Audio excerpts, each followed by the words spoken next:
Good morning, જય શ્રી કૃષ્ણ, જય ભોચરમાં. તો થઈ ગયા છે સવારના 7:30 અને હું આવી ગઈ હતી મારા કાનાજીની સેવા કરવા માટે. હું મારી જાતને ખૂબ જ નસીબદાર સમજું છું કે મને જગતના નાથની સેવા કરવાનો મોકો મળ્યો કે ભગવાનની સેવા તો એ જ કરી શકે કે જેની પાસે ભગવાનને એમની સેવા કરાવવી હોય. નહીં તો ભગવાનનો હુકમ હોય તો જ આપણે એમની સેવા કરી શકીએ. આપણા ઘરે ભલે બાળ સ્વરૂપે કાનાજી ત્યારે જ આવે જ્યારે ભગવાનની ઈચ્છા હોય. આપણે કાનાજીને સ્નાન કરાવીએ, પ્રસાદી ધરાવીએ, એમનું લાલન પાલન કરીએ એ આપણા મનનો ભાવ છે. બાકી એ તો આખા જગતનો નાથ છે. ઓમ કૃષ્ણાય વાસુદેવાય હરિયે પરમાત્મને પ્રણત ક્લેશનાશાય ગોવિંદાય નમો નમઃ. હેલો ફેમિલી, ગુડ મોર્નિંગ, જય શ્રી કૃષ્ણ, જય ભોચરમાં. કેમ છો બધા? આઈ હોપ તમે બધા જ મજામાં છો. અમે પણ મજામાં છીએ અને મારા પ્રભુના ચરણોમાં પ્રાર્થના છે કે તમે ને તમારો પરિવાર ખૂબ જ સુખી હોય, સ્વસ્થ હોય અને સુરક્ષિત હોય. તો આજે થઈ ગઈ છે 15 મે અને વાત થઈ ગયું છે શુક્રવાર. બહુ દિવસ પછી આપણે આજે વિડીયો ચાલુ કર્યો છે. કેવું થાય કે અમુક ટાઈમે ઈચ્છા થઈ જાય કે મારો વિડીયો બનાવવો જ છે તો હું બનાવી દઉં. ને તો ઘણી વખત ખબર નહીં પડતી, એમ ડિપ્રેસમાં જતું રહેવાય કે શું થતું હોય છે, કંઈ ઈચ્છા નહીં થતી એવું કશું કરવાની કે આપણે વિડીયો બનાવીને. અમુક વખતે તો ઈચ્છા જ ના થતી હોય, આપણને કંઈ કરવાની જ ઈચ્છા નહીં થતી. ઘરનું કામ એ ઘણું હોય છે કે એમ થાય કે ચલો આપણે કામ કરીએ તો એમાં મન આપણું બેસી જાય. પણ એવું નહીં થતું હોતું ને. તમે ટ્રાય કરી જોજો. જે દિવસે આપણને આપણે ટેન્શનમાં હોઈએ કે ઓવર થિંકિંગ બહુ થઈ જતું હોય ને તો આપણને કંઈ કરવાની ઈચ્છા નહીં થતી હોતી. તમે ગમે એટલું મનને વાળવાનો પ્રયત્ન કરો પણ નથી જ વળતું. એવું બધાની જોડે થતું જ હોય છે કે આપણી અમુક ઉંમર થાય કે 50 વર્ષ ઉપર આપણે હેડે એટલે પછી આવો તો પ્રશ્ન બધાની જોડે રહેતો જ હોય છે કે આપણે ડૉક્ટર જોડે જઈએ તો ડૉક્ટર કે એવું કોઈ બીજા કોઈ માણસ જોડે જઈએ કે તો આપણને સમજાવતું હોય છે કે ભાઈ તમારે બહુ ટેન્શનમાં નહીં રહેવાનું, બહુ ઓવર થિંકિંગ નહીં કરવાનું. પણ એ તો આપણા મનની વાત તો આપણે જાણતા હોઈએ છીએ કે આપણા મનને આપણે કેવી રીતે વાળવું, પણ ગમે એટલો પ્રયત્ન કરીએ પણ વળતું નહીં હોતું. એટલે બહુ દિવસ પછી આજે તો ઈચ્છા કરી દીધી. મેં કીધું ચલો તાણ હવે ફરીથી મને વિડીયો બનાવવાનું ચાલુ કરી જ દઉં. તો આજથી પાછું ચાલુ કરી દીધો છે મેં વિડીયો અને બનશે ત્યાં સુધી તો હું બનાવીએ જ. ઘણો પ્રયત્ન કરવો પડે છે કે આપણું મનને આમ શાંત રાખીએ. ઘણી વખત ગુસ્સો આવી જતો હોય છે આપણને, કશે વગર કારણે આપણને ગુસ્સે થઈ જતા હોઈએ છીએ. પણ એવું બધું તો ચાલ્યા કરો. ઘણી વખત એવું થાય કે બસ આપણે રડે જ જઈએ એવું થતું હોય છે. તો હું તો કેવું કરું કે જો મારું મગજ એવું અપસેટ થઈ જતું હોય તો હું અહીંયા બારી આગળ આવીને જ ઊભી રહું કે કેટલા બધા પક્ષીઓના અવાજ જ એટલા બધા આપણને સાંભળવા મળે કે એ સાંભળવામાં આપણે આંખો બંધ કરીને જો આપણે ઊભા રહીએ ને તો ક્યાંય સુધીના બધા પક્ષીઓના અવાજ આપણને સાંભળવા મળે, જુદા જુદા પક્ષીઓના. આપણું મગજ થોડું ફ્રેશ થઈ જાય અને તમે ખુલ્લી હવામાં ઊભા રહો ને તમારું મગજ ફ્રેશ થઈ જ જાય છે. પણ થોડો ઘણો ટાઈમ એવો રહે તો સંભાળી લેવાની આપણી જાતને. તો ચલો આપણે હવે આજથી વિડીયો ચાલુ કર્યો જ છે તો ભગવાનને પ્રાર્થના કરવાની કે આપણો વિડીયો કન્ટિન્યુ રહે. અને જો તમે મારા વિડીયોમાં નવા હોય તો મારા વિડીયોને લાઈક કરજો, શેર કરજો અને સબસ્ક્રાઈબ કરવાનું બિલકુલ ના ભૂલતા. તો હવે આપણે ટાઈમ થઈ ગયો છે રસોઈ બનાવવાનો, તો આપણે રસોઈ બનાવી દઈએ. અને અત્યારે તો તમે જોઈ જશે કે મોદી સાહેબે ઘણું બધું એવું બહાર પાડી દીધું છે કે તેલનો વપરાશ ઓછો કરવો, પછી પેટ્રોલ ડીઝલ એમ કે ઓછું વાપરવું. જો બહાર જવાની જરૂર હોય એમ થાય કે હવે નથી જ ચાલે એવું તો જ સાધન લઈને નીકળવું, ને તો મેટ્રો હોય, બસ હોય એમાં આવવું જવું. અને જો પોતાનું જ સાધન લઈને જવાની જરૂર પડે એવું હોય તો ઘરમાં બધા જે સભ્યોને આપણે જવાનું હોય તો એક ગાડીમાં જેમ કે જવું કે જેનાથી આપણું પેટ્રોલ ડીઝલ ઓછું વપરાય અને આપણા માટે જ છે, એમાં કંઈ ખોટું નથી. એટલે જો આપણે ઘર વપરાશમાં તો આપણે ખાવાનું તેલનો આપણો ઉપયોગ થતો હોય છે કે આપણે શાકમાં તેલ વધારે વપરાતું હોય તો આપણે ઓછું કરી દેવું કે એ બધું આપણા માટે જ છે ને. પછી આ કેવું થાય કે જો પહેલાં પેલા કોરોના વખતે આપણા મહામારી તો કદાચ મોદી સાહેબે આટલું મોટું એલાન કર્યું એટલે જરૂર કંઈક તો વાત હશે જ, નહીં તો આટલું મોટું નિર્ણય લે નહીં. અને એમને આવીને બધી વાત કરી આવી રીતે, તો મેં ન્યૂઝમાં જોયું હતું એટલે મેં તમારી જોડે આ શેર કર્યું છે. તો આપણે ચોક્કસ એ પ્રમાણે જ રહેવાનું છે, કારણ કે જો આવક કરતાં જાવક વધી જશે. અને બીજું એમણે એક નક્કી કર્યું છે કે બધાને ઓનલાઈન જ વર્ક કરવાનું, જે કોઈ જોબ કરતા હોય કે એ રીતનું હોય ને તો બધાને ઘેર બેઠા જ એમણે કામનું કહી દીધું છે કે ઘેર બેઠા જ બધા કામ કરો. કારણ કે બધા જુદા જુદા પોતાના સાધનો લઈને નીકળે તો એમાં પેટ્રોલ ને બધું તો વધારે વપરાવાનું જ છે. તો આપણે જે મોદી સાહેબે કીધું છે તો એનો આપણે અમલમાં કરીશું. એમણે જે નિર્ણય લીધો છે તે આપણે અમલમાં તો મૂકવો જ પડશે. એટલે ચલો, હવે પવન એટલો બધો છે અને ગરમી એટલી બધી છે, ગરમી તો સખતની છે. અત્યારથી જો બહુ ટાઈમ થઈ ગયો છે તો હવે આપણે રસોઈની તૈયારી કરવાની છે. તો હવે આપણે રસોડામાં જઈને જોઈ લઈએ કે આજે શું બનાવવું છે. કે છૂટી દાળ ભાત કઢી રોટલી બનાવી છે કે પછી ગવારનું શાક રોટલી અને રસ અને થોડો ભાત બનાવવાનો છે આજે. તો ભાત બનાવવાની ઈચ્છા છે, હમણાંથી ભાત બનાવ્યો નહીં એટલે મેં કીધું આમ તો રોજે આપણું ફિક્સ મેનુ જ હોય છે, શાક અલગ અલગ થઈ જાય પણ રોટલી રસ તો ફિક્સ જ હોય છે. એટલે આજે ગવારનું શાક થશે, રોટલી અને રસ. તો હવે જોવાનું છે હજુ તો, પહેલાં કે જઈને નેન્સી જોડે પહેલાં વાત કરું કે શું કહે છે. તો જો છૂટી દાળ ભાત કઢી ના પાડશે ને તો ગવાનું શાક રોટલી રસ ને ભાત એટલું તો બનાવવાનું થશે જ. તો ચલો તમે કન્ટિન્યુ રહેજો મારી જોડે. તો હું આવી ગઈ હતી બહારના રૂમમાં અને હવે જો મેડમ બેઠા હતા આપણે તો એમને આપણે પૂછી લઈએ કે આજે આપણે શું રસોઈ બનાવીશું. નેન્સી જય શ્રી કૃષ્ણ. જય શ્રી કૃષ્ણ. તો આજે આપણે શું રસોઈ બનાવીએ કહેજો. જે બનાવું ના, જે બનાવવું એ તો મને ખબર જ છે જે બનાવવું હોય, પણ તું કહે કે આજે શું બનાવવું છે. આપણે તો ભાતનો રસ જ ખાવાનો છે. હા, નેન્સી તો રસનો ભાત બહુ ભાવે છે, પણ એને હમણાંમાંથી થોડું ટેન્શન રહે છે કે રસનો ભાત ખાવાથી બહુ શરીર વધી જાય ને, એટલે કે હમણાંથી ભાત બનાવતા નહોતા.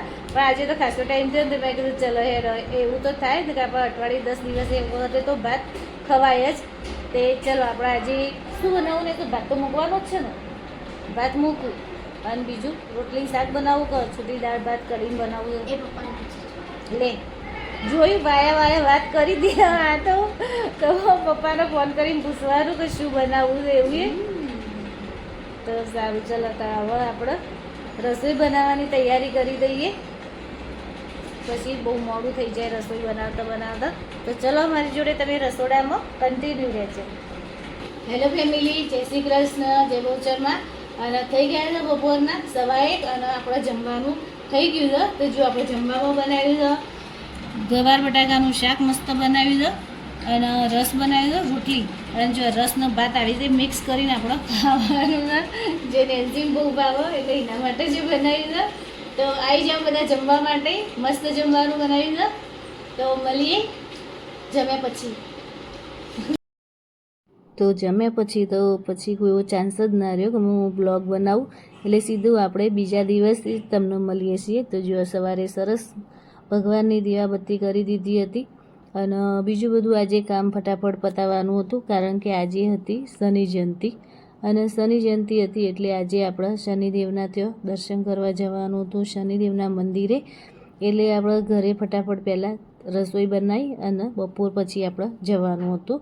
તો જુઓ રસોઈ સરસ બનાવી દીધી હતી. આપણે બટાકાનું શાક બનાવ્યું હતું, રસ બનાવ્યો હતો અને રોટલી બનાવી હતી. તો જો અમે તૈયાર થઈને હું નેન્સી અને નેન્સુન પપ્પા ત્રણેય જણા અમે શનિદેવના મંદિરે જવા માટે નીકળી ગયા હતા. અને પછી તો પહોંચી ગયા હતા અને બધાના વારા પરથી જેના મંત્રોના જાપ થઈ ગયા હોય ને એમને ત્યાં પૂજામાં બેસાડતા હતા, હવનમાં. તો બધા આહુતિ આપવાની હોય ને એ બધાને થાળીમાં ભરીને જે હવન સામગ્રી હોય ને એ બધાને આપી હતી અને એ મહારાજ મંત્ર બોલતા હતા અને આપણે સ્વાહા સ્વાહા કરીને આહુતિ આપવાની હતી. તો જો શનિદેવ દાદાના જે તમે સરસ દર્શન કરી લો. શનિદેવ ભગવાન છે એ મોટા વડીલ છે કે જેમની સામે જ્યારે આપણે દર્શન કરવા જઈએ ને ત્યારે એમની આંખો સામે જોઈને કોઈ દિવસ દર્શન કરાતા નથી. હેલો ફેમિલી, ગુડ ઇવનિંગ, જય શ્રી કૃષ્ણ, જય બહુચરમાં. તો થઈ ગયા છે સાંજના 7:39 થઈ છે તો આજે અમે ડીમાર્ટ ગયા હતા. પહેલાં ગયા હતા અમે શનિદેવ મહારાજી, તો જે આજે શનિ જયંતિ હતી ને એટલે ત્યાં આગળ હવન થતા હોય છે ને, એટલે પછી અમારે ત્યાં આગળ હવનમાં બેસવાનું હતું. તો ત્યાં નેન્સીને અમે જાપ કરાયા હતા ને એના માટે આજે દર્શન કરવા જવાનું હતું અને હવનમાં આહુતિ આપવા માટે જવાનું હતું. એટલે ઘેરથી કોઈ પ્લાન નહોતો અમારે ડીમાર્ટ જવાનો, પણ તો જ્યાં પછી મેં કીધું આટલા આવ્યા જ છીએ તો પછી મેં કીધું ચલો આપણે ડીમાર્ટે જતા આવીએ. તો પછી ત્યાં હવનમાં અમે ગયા પહેલાં, પછી અમારું જે બધું કામ દર્શન કરવાનું હતું એ બધું સરસ થઈ ગયું. સરસ દર્શને ત્યાં અમને આજે શનિવારે શનિ જયંતિ શનિદેવના દર્શન કરી અમે આવી ગયા. બહુ જ સરસ અમને દર્શન થયા. પછી ત્યાંથી અમે નીકળી ગયા હતા ડીમાર્ટમાં જવા માટે. તો કોઈ થેલી વેલી કશું લઈને નહોતા ગયા. તે જો અમે દુપટ્ટો જે બાંધવા માટે લઈને જે હોય એમ જ બધું બાંધીને બધો સામાન લાવ્યા છીએ. તો હું તમને બતાવું કે આજે અમે કઈ કઈ વસ્તુ લાવ્યા છીએ ડીમાર્ટમાંથી. તો અત્યારે તો પહેલું જો અમારા આ પાર્સલ આવી ગયું છે. તો નેન્સીએ ડ્રેસ મંગાવ્યો હતો ઓનલાઈન, જે હું તમને ખોલીને બતાવું. તો આપણે ખોલીને ચેક કરી લઈએ. તો પહેલાં કેવો ડ્રેસ આવ્યો છે. આ પહેલાં જે ડ્રેસ તે મંગાવી મૂકી નાખ્યા હતી એ બી ડ્રેસ છે એરિયાના અંદર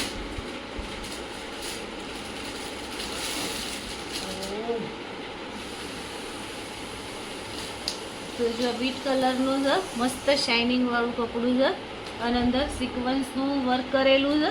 જો તમને દેખાતું જ હશે. સરસ ડ્રેસ છે.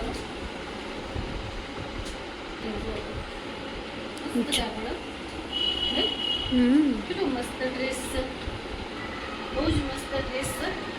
જો બતાવ, નેન્સી માટે મંગાવ્યો, મારા માટે બી મંગાવ્યો. તો જુઓ કેટલો સરસ ડ્રેસ દેખાય છે. પણ ખાલી એક મિસ્ટેક થઈ ગઈ છે. તો જે અમે ડ્રેસ મંગાવ્યો હતો ને એમાં પફ સ્લીવ હતી. તો જે આટલા સુધીની સ્લીવ આવે છે ફૂગીવાળી, હું તમને બતાવું. તો જો આ રે ડ્રેસ અમે મંગાવ્યો છે એની સ્લીવ જો આટલી પફ સ્લીવ છે. પણ આ સ્લીવ જે આવી છે ને એ બી બહુ સરસ જ છે. અમને તો ગમી જ છે, પણ તમને કદાચ જો આવી સ્લીવ ગમતી હોય તો આ સ્લીવવાળો એ ડ્રેસ આવે જ છે. પણ બહુ મસ્ત છે, કાપડ તો બહુ જ મસ્ત છે. કે એવું છે કે મને ફર્સ્ટ ટાઈમ એવું છે કે મને ડ્રેસ જોતા હંગાથી જ પસંદ આવી ગયો છે. ખરેખર બહુ જ મસ્ત ડ્રેસ છે. અને આ ડ્રેસની કિંમત એ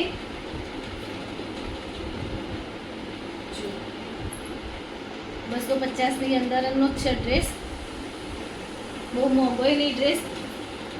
ડ્રેસના જે પૈસા છે ને એના કરતાં ઘણો સારો ડ્રેસ છે. એટલે જો તમારે બી પરચેસ કરવો હોય તો આની લિંક હું તમને આપી દઈ, તો તમે ચેક કરી લેજો. આ કાપડ ઓર્ગન્જામાં સિક્વન્સમાં કાપડ છે અને બહુ જ મસ્ત કાપડ છે. જુઓ અંદર અસ્તર સાથેનું મસ્ત કાપડ છે. અંદર અસ્તરે આપેલું છે, ફૂલ અસ્તર છે એની અંદર. જુઓ અસ્તર બી સરસ છે, બટરફ્લાયમાં છે એનું અસ્તરે. અસ્તરે સરસ છે.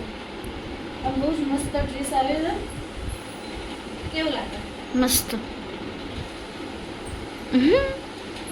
તો આપણે ડીમાર્ટમાંથી કઈ કઈ વસ્તુ લાવ્યા છીએ તે હું તમને બતાવી દઉં. લેવાનું તો હતું ખાલી ધાણા જીરું, જો બીજું કોઈ વસ્તુ લેવાની નથી. પણ ડીમાર્ટ જઈએ એટલે આપણે બીજી કેટલીય વસ્તુ આવી જાય આપણી જોડે. તો જો આપણે પહેલી વખતે સાબુ લાવ્યા હતા, આ વખતે ફરીથી લાવ્યા છીએ. આપણને ગમે તો આ સાબુ, અને આ નાયા પછી સ્મેલે સરસ રહે છે. બહુ જ સરસ સાબુ છે, આપણને તો ગમ્યો જ છે. પછી એક આ દ્રાક્ષનું પેકેટ લીધું હતું ત્યાંથી. પછી મીઠું એક એક્સ્ટ્રામાં લઈને રાખવું સારું. મીઠું કોઈ દિવસ ફૂટવા ના દેવાય ઘરમાં. મારી મમ્મી એવું કહેતી હતી કે ઘરમાં મીઠું પડ્યું હોય અને જ્યારે પતવા આવે ને એટલે બીજું લાવી મૂકી દે. એટલે મીઠું એ લાવી દીધું છે. પછી આ મેથીના ખાખરા સંતોષના લીધા છે. મેથી મસાલાવાળા છે. આ ખાખરા સરસ આવે છે. પછી મામા અર્થનું રોઝમેરી એન્ટી હેર ફોલ વાળું શેમ્પુ છે. આ વખતે ફર્સ્ટ ટાઈમ અમે લાવ્યા છીએ. પહેલા મામા અર્થ વાળું આપણું પેલું ડુંગળી રોપલાયા હતા ને, આ વખતે આ લાવ્યા છીએ. પછી કાજુનું પેકેટ લાવી 500 ગ્રામનું. પછી આ કલોંજી લાવ્યું, કલોંજીનું પેકેટ લાવ્યું. પછી ધાણા જીરું 500 ગ્રામનું પેકેટ લાવી હતી. પછી એક કેળા વેફરનું પેકેટ લાવી હતી અને એક આ ખાંડનું પેકેટ લીધું હતું.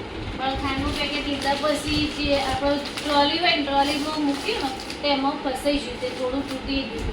એટલે એ લોકોએ તો બિચારાએ કીધું હતું તો તમને આખું આ પેકિંગ જ બદલી નાખીએ, પણ મેં કીધું તો સેલોટેપ મારતો ને એટલે પછી મેં સેલોટેપ મારીને કીધું 5 કિલો ખાંડનું પેકેટ લાવી દીધું. અત્યારે ખાંડ બહુ વપરાય છે કારણ કે રોજ રસ કાઢવાનો હોય છે ને એટલા માટે. તો જો થઈ ગઈ છે 7:58 અને અત્યારનું તાપમાન 36°C બતાવે છે. કેટલી બધી ગરમી છે અત્યારે.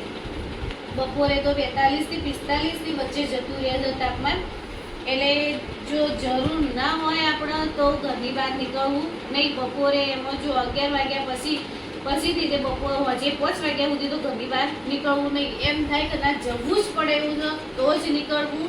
અને નીકળો તો એ આપણો પોતાની બધી જે સ્ત્રીઓ હોય તો જોડે દુપટ્ટો ને બધું લઈ નીકળે, છત્રી હોય તો છત્રી જોડે લઈ નીકળવું. પુરુષો હોય તો એમનો મોઢું બાંધવાનો રૂમાલ ને બધું આવતું હોય તો તે બધી પૂરી તૈયારી આગે જ ઘરની બહાર નીકળવું. પછી જોડે લીંબુ શરબતની બોટલ તો જોડે રાખવી જ અને એક પાણીની બોટલ જોડે રાખવી. કારણ કે અત્યારે તો આ ગરમીના લીધે અત્યારે એટલા બધા કેસ નોંધાય છે ને કે જે અત્યારે બધા બહાર નીકળે બધા ચક્કર આવતા હોય, ઉલટીઓ થતી હોય તો કારણ કે બહુ ગરમી બધા માથા પર ચડી જતી હોય ને એટલે એના લીધે એ બધા તો પ્રોબ્લેમો થાય જ છે. તો આ સાથે હું મારો વિડીયો અહીંયા જ પૂરો કરું છું. જો તમને મારો વિડીયો થોડો પણ ગમ્યો હોય તો મારા વિડીયોને લાઈક કરજો, શેર કરજો અને સબસ્ક્રાઈબ કરજો. અને હા, તમે અને તમારા પરિવારનું અત્યારે આ ગરમીમાં પૂરેપૂરું ધ્યાન રાખજો. તો મળીએ કોઈ નવા વિડીયોમાં. ત્યાં સુધી જય શ્રી કૃષ્ણ, જય ભોજનમાં.